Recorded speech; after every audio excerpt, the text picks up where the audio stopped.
I love finding like little shapes in some of my line work and kind of carving them out. I think that's really fun.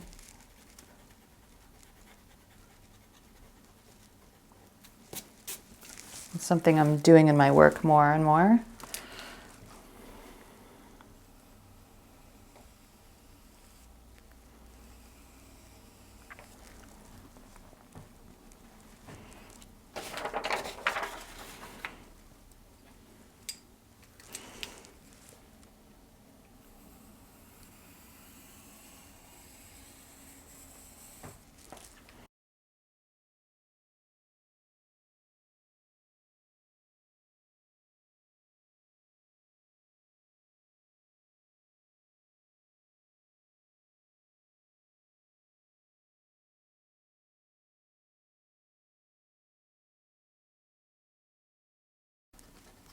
This is where you get to really start designing the piece and deciding, you know, where you want to make patterns and change things up a little bit, and you can kind of start to deviate away from the photo reference if you want to.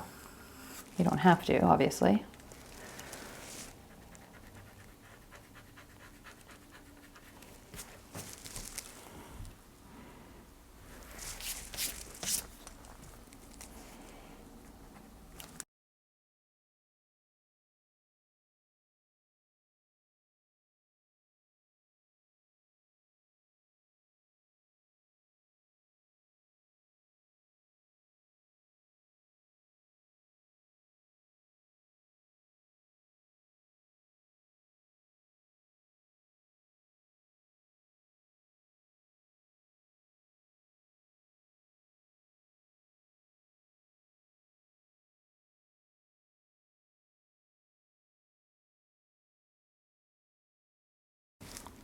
And just like her hair, I can start to play with where I maybe want, you know, leaf-like shapes to break up the darkness.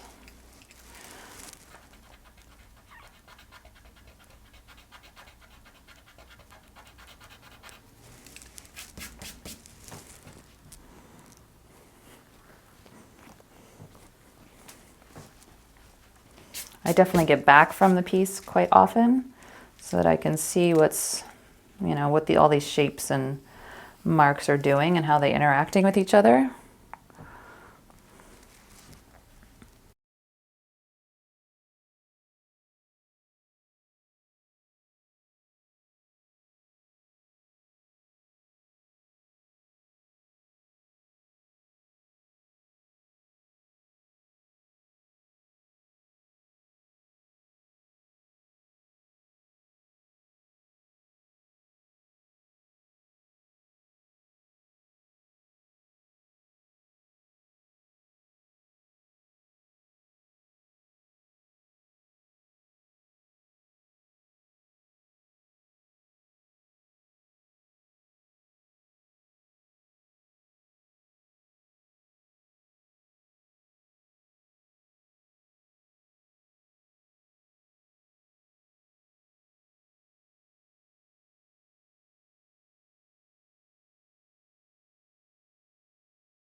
I'm going to take a picture of this and kind of analyze it for a minute.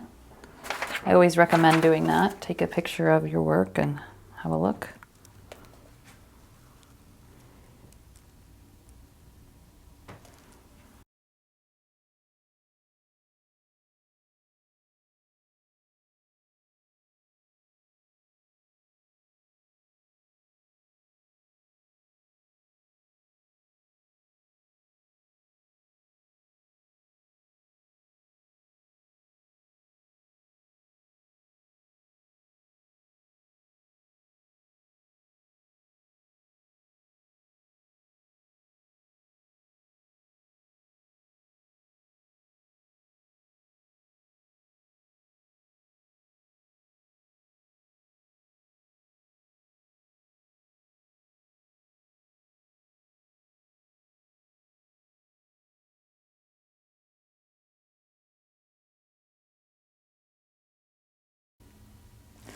watch for certain things. When you take a picture, sometimes you'll notice things you didn't notice before. Like I had a light here on the under the eye, and it was a little bit too bright.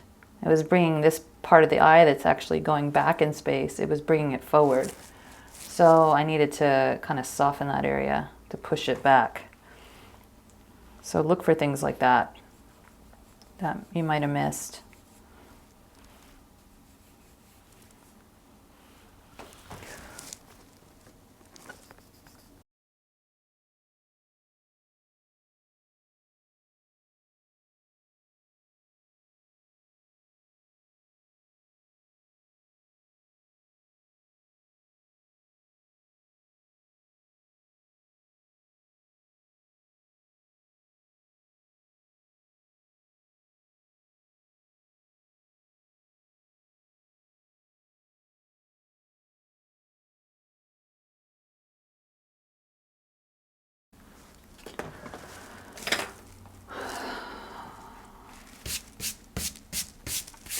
So I'm pretty happy with it right now. The next thing that we're going to do is I'm going to apply matte gel over the whole piece, which is going to seal all my charcoal. And this is a trick I learned just recently from Paul Christina at the workshop I went to. I've definitely fixed my charcoals before with spray, but I've never done it with gel medium. And it's a little scary because you have to drag the gel medium over this. But then once we have the gel medium on, we can add color in acrylics or, you know, other mediums. So that's what we're gonna do next. Wish me luck. Okay guys, so I basically dusted this off. I didn't have any of those little particles from the paper and the erasing. I've got a palette knife, I've got Liquitex matte gel. And I'm basically going to get like a gift card. You could use any scraper. Put some gel medium on here.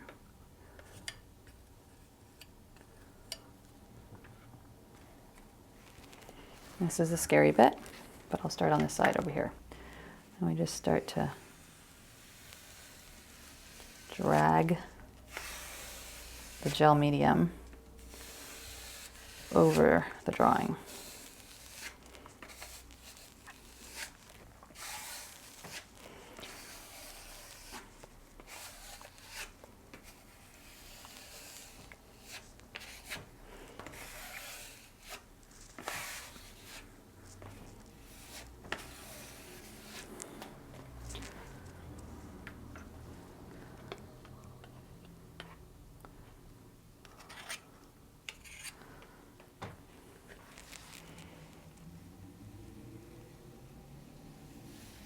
Basically kind of skinning it.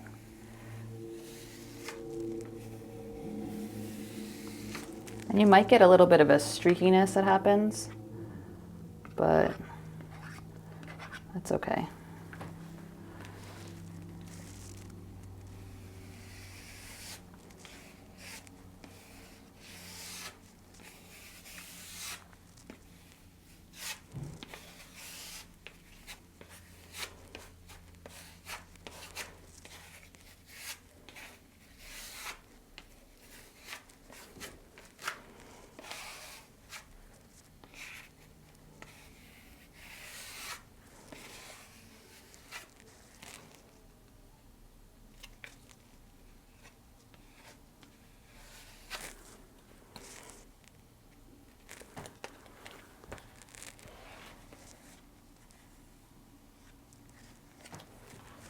And of course, all that kind of gray, bluish tint will go away once it dries.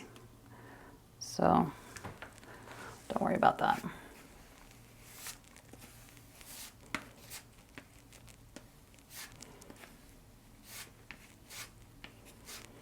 And you will lose a little bit of your contrast, but you'll be able to bring that back with paint or other mediums that we're going to be using. I just thought this was such a cool process. Definitely use a gel as opposed to like a matte medium, like a fluid matte medium.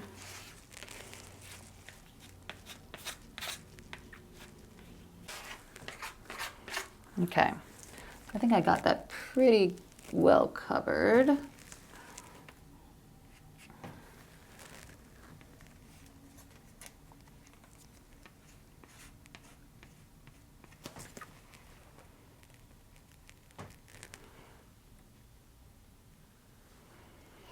And then you can actually work charcoal over this. You can work paint over this. So, and you might get some interesting sort of smears that happen, and that's kind of just part of it.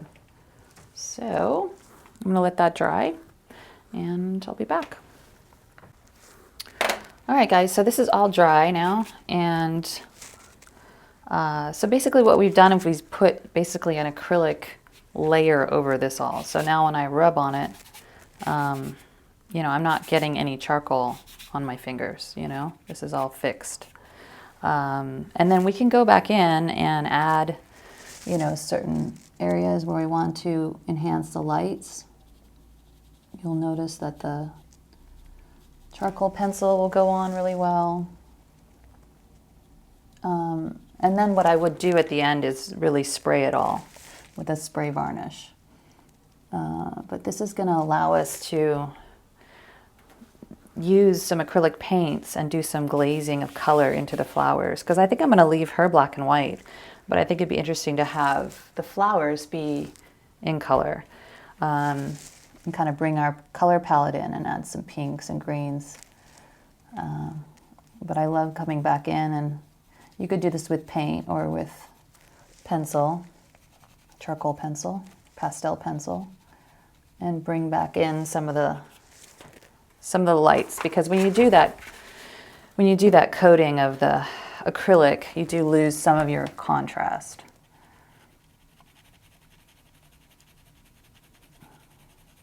So you can come back in and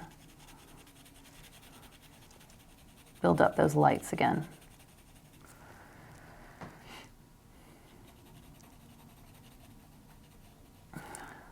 But I really like, it's quite satisfying actually. It's a little scary, but it's satisfying to coat your whole portrait in this sort of acrylic finish. So you know it's fixed and you can kind of keep going.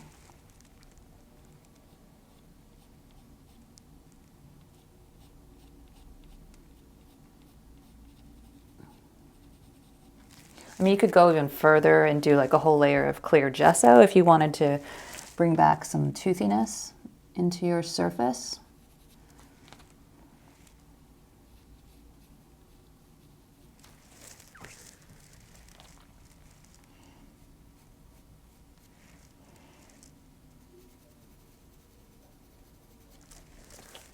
But it starts kind of looking kind of photographic, which is kind of fun. I can go into these areas where I erased and make those a little stronger.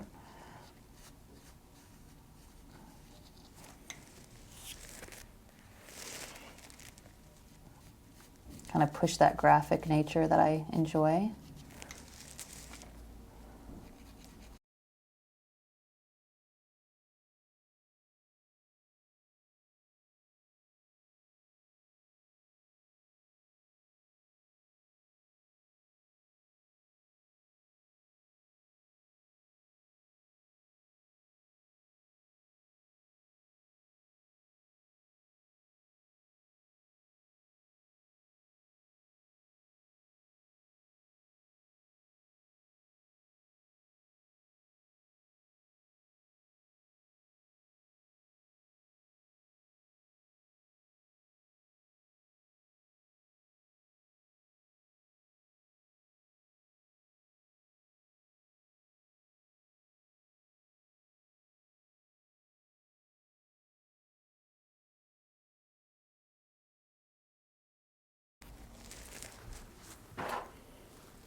Well, I am just having so much fun with this girl, I gotta tell you. I hope you guys get to enjoy whatever you make. But man, I was freaking out there at the beginning. Sometimes I really get inside my own head and start to really screw up the process.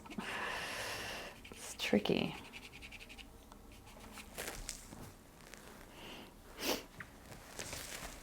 Yeah, it's really easy to kind of sabotage yourself in the beginning.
Hey everybody, I am back, and this has been resting overnight, so all of that buckling that was happening from just adding the matte medium has gone away. It's perfectly flat, and as you can see, it's totally fixed. When I rub on here, I'm not getting any charcoal, so I love that. I had fun adding in some of these little white parts. I may go back in and you know, use white paint and actually make them a little bit more contrasting. But for now, I actually want to start to glaze in some of the colors of the flowers. And I'm going to stay in these peaches and pinks and kind of build up some transparent layers of color. And we're going to do that by using some acrylic glazing liquid. This is the satin. And I have used this before in other pieces, but I haven't done this in a while. So I'm like really looking forward to giving it a go. I've got a few colors out here on my palette.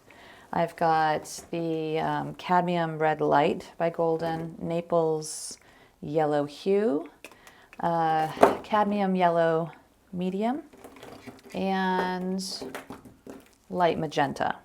So those are some of the colors that I think are gonna give me the pinks and peaches that I want. I'll be mixing those.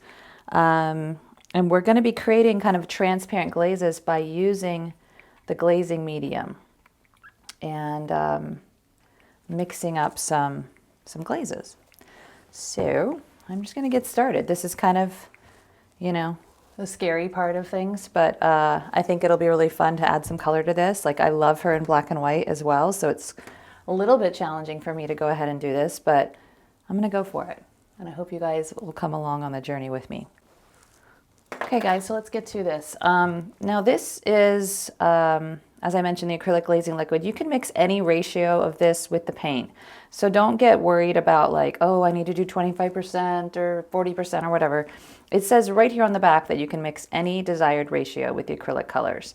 So that's kind of nice. It's one of these mediums that's really easy to work with, and you don't have to be all, you know, strung out about, you know, ratios and whatnot. So I'm just gonna start to mix up some color first. I may need to get some white out too. Even though I'm not gonna wanna use too much white because white is, okay, that's like totally blocked, weird.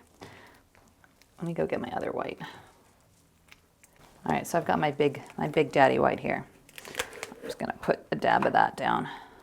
So what I was saying is you don't want to use too much white when you're doing glazes because white is opaque. So I may or may not need that. We'll see. I need a rag. I'll just get this. So when you're working with glazes, you want to start slow. It's kind of a process of building up transparent layers of color, and you're going to want to let each layer dry completely before you move on to the next one. So keep that in mind. It's not a bad idea to have a little piece of paper so you can test your colors before you put them on. I'm going to grab a little piece of paper here. This is a scrap from my sketchbook. So you can kind of start to see the color and kind of where it's at. And I'm going to use quite a bit of this glazing medium because I do want my layers to be very sheer at first, and then I'll build them up. So that's a nice color to start with. So let's just start going in here. And this is going to be kind of hard to see at first because, again, it's transparent color, right? I want to keep my line work. And so that's one of the reasons I've decided to do it this way. I'm just kind of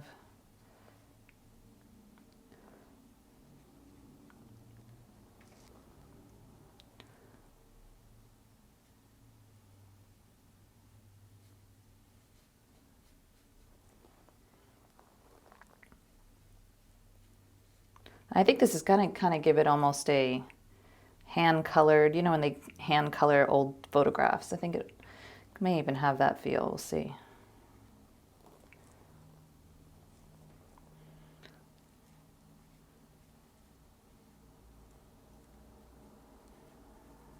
I'm just using my Princeton Select round brush, size 6, the blender. And you guys know that's one of my favorite brushes. But really any smallish brush would work for this. I am going to glaze in some greens too eventually here, so that will come a little later.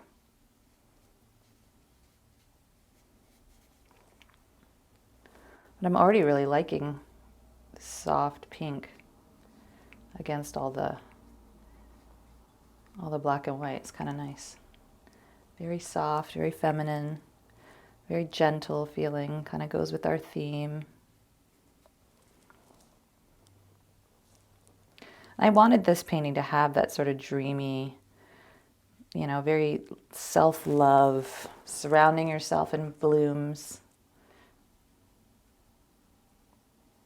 I wanted it to have that vibe.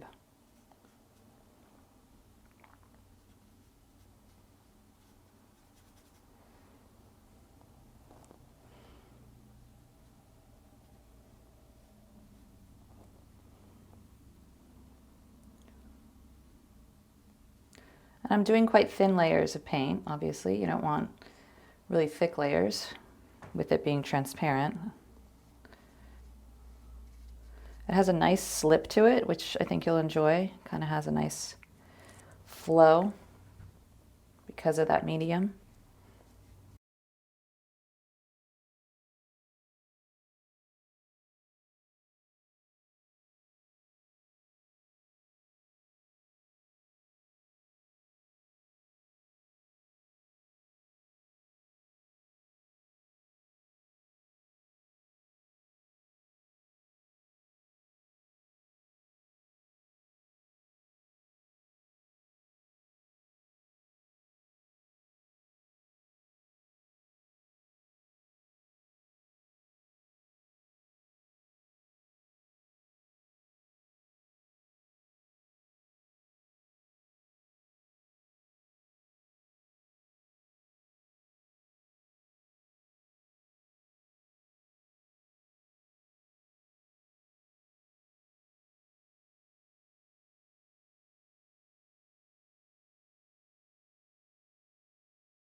And I'm moving into a little bit of a coral tone.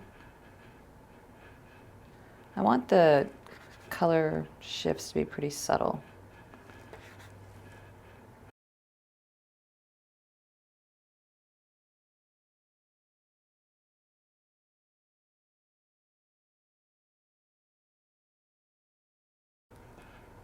I haven't used any water at this point. I'm just using the glazing medium as my way to get the flow with the paint.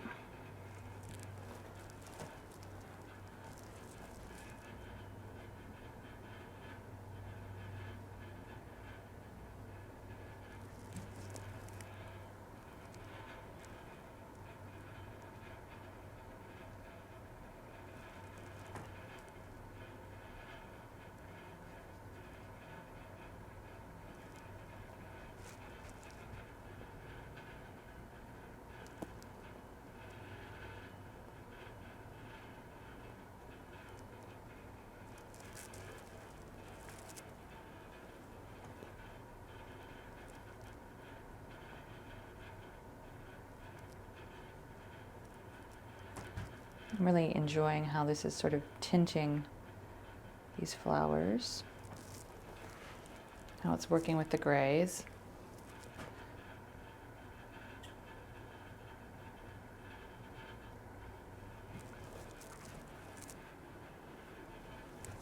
I know I'm gonna have to tread kind of carefully. I don't want to overdo this.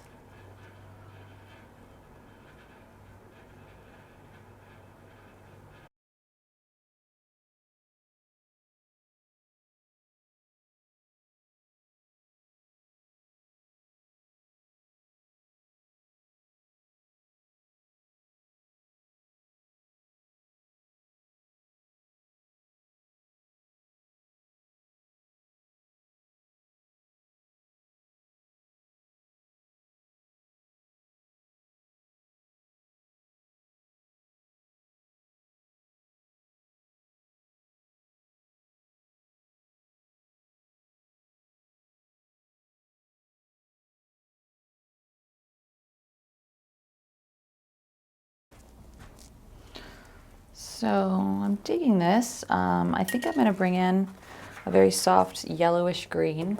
So I'm going to just take some of my ultramarine blue here, just a tiny bit. And I've got my cadmium yellow so I can make a green. Let's see if I like the green that comes with this. I want to keep it in this kind of like yellowy green, so not super, super green. I think that will go well with this. So let's try that and see how it affects the piece. Also going back and sort of smoothing out any brush strokes. I'm not really interested in having a lot of raised brush strokes in this process. I'm just going back over and smoothing any areas that may have gotten a little thick. It's a very different way to work if you're used to working really opaquely. But it's fun. I hope you guys will try it. All right, so let's just get some of this medium, tiny bit of blue, some of this green, yellow, some of the Naples.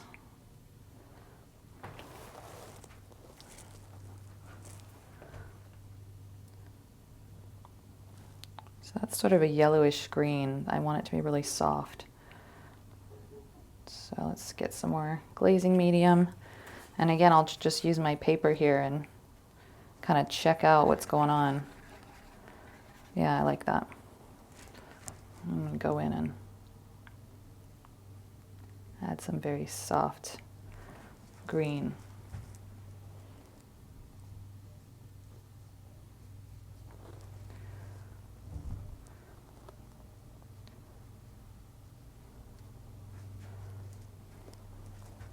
I think that's gonna add a little dimension to it and, you know, give us that leafiness. She's in the garden, so you gotta have some green, right?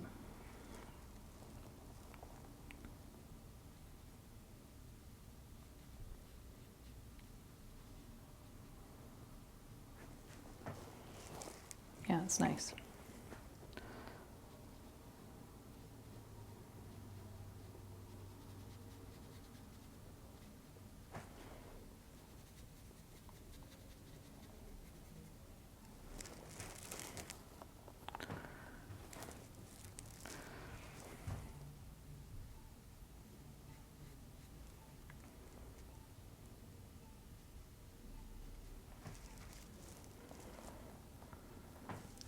And just like the pink, I don't want to overdo it. I want to really have a lot of intention about where I'm putting it.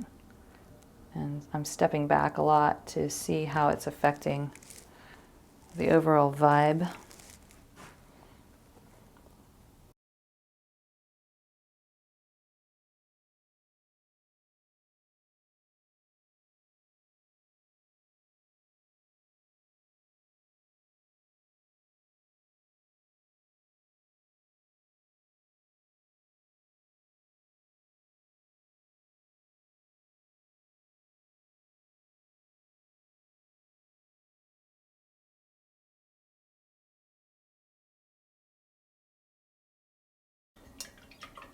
I like the added green. I think it's a nice touch.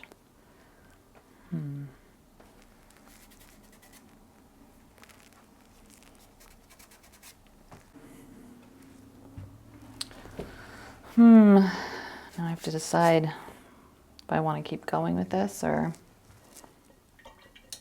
like intensify things. I love how soft it is.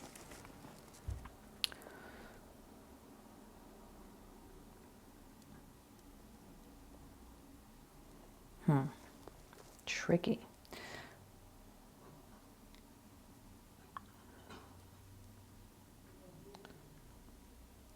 Might be able to go in a little bit more into some of the centers of the flowers maybe and add up a little, create a little more intensity.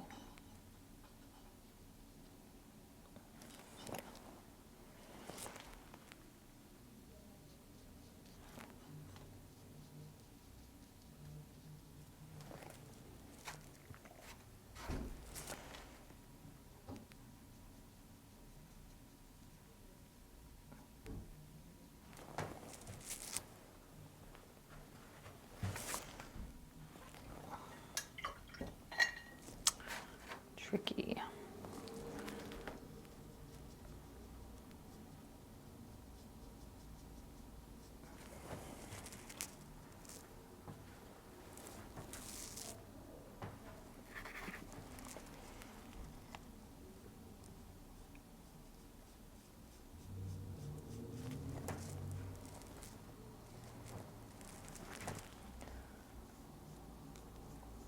Really, because my flowers are so abstract, I mean, it's kind of hard to see what the center is necessarily, but maybe just a few smaller shapes.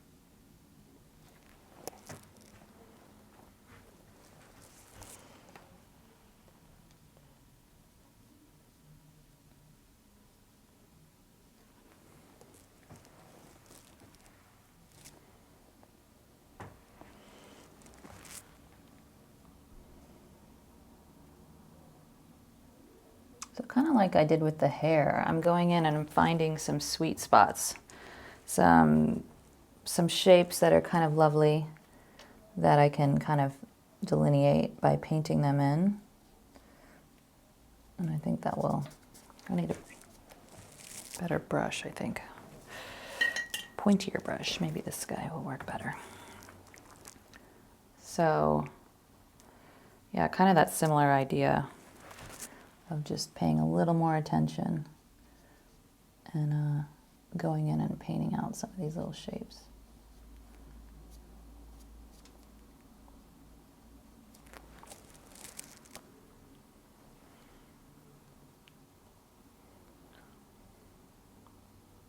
I'm kind of using a deeper coral to do that. And this little brush is a Princeton Select #2 flat shader.